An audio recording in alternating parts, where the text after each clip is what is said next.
Hello and welcome to Hidden Roles. So today we took on the role of survivors in Outlive. Well, actually, you play as a whole entire tribe that survived the recent nuclear holocaust. But yes, you're definitely a survivor. Now I'm going to tell you why you should get this game.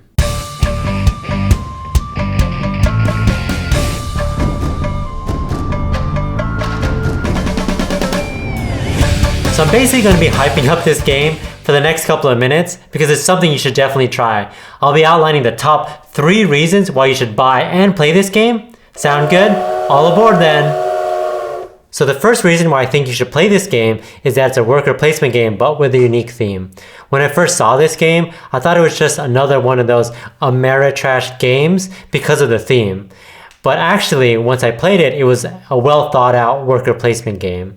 But there's some Ameritrash components to it. So let me explain. So you have your spots on the board where you could go and collect resources, but as you can see, there isn't that much spots to go on. I think there's literally like 8 spots you can put your workers on to get resources. So there's definitely gonna be that tension, which I do really like, and it makes everything really competitive over these resources because they're super scarce.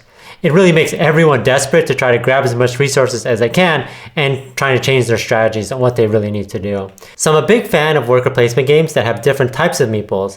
So in this game, they have the concept of strength. So in this game, you have a level 3 meeple, a level 4 meeple, and a level 5 meeple. And so what you can do with these meeples is if you place them on a spot with a lower level meeple of your opponents, whatever that difference is, let's say you have a meeple level 5 putting on opponent's level meeple of 3, that difference of 2 is how much pressure you could apply, so you pretty much bully him into giving you 2 additional resources. So I think this is great because it adds that level of tension in the game of, hey, there's limited spots, but you're trying to make sure that the spot that you place is a spot where you could get stuff, but you're afraid to get bullied by someone else. So you have to really think about, what is everyone doing? Is this a smart move to go here? Or should I wait till everyone moves and then move my meeple after that? So it definitely makes it interesting. So the second reason to play this game is the events.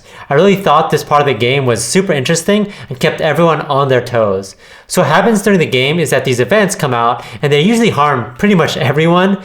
They could be something along the lines of a rat infestation where each shelter loses 1 supply token, and if you can't pay that, you lose 1 survivor. That really hurts. Or it could be a wildfire which causes the number of wood in the forest reserve to be less. So these effects pretty much affect everyone and they persist through the whole entire game until someone overcomes it. Everyone will get the opportunity to overcome these events by turning in a specific number of resources. For example, the wildfire could be overcome by turning in 3 waters. So what happens is you remove that card and the effect is no longer there. So you have to balance between overcoming these events which hurt everyone, which sometimes could be a good thing, or completing them so you could get points at the end of the game. It's a really cool dynamic that you're kind of working together, but you're trying to make sure that the game is more manageable for yourself. The third reason to play this game is the individual shelters that you manage throughout the game. Each player has a shelter that has many different rooms that can accommodate a certain number of survivors and provide specific bonuses. So it's really up to you on what buildings you get and how you fill them up. You have to make sure that you could feed the survivors and that you put in your room, or else you can't get the bonus. So you really have to plan what you're going to do, gathering resources to build stuff, but also making sure you can still feed your people.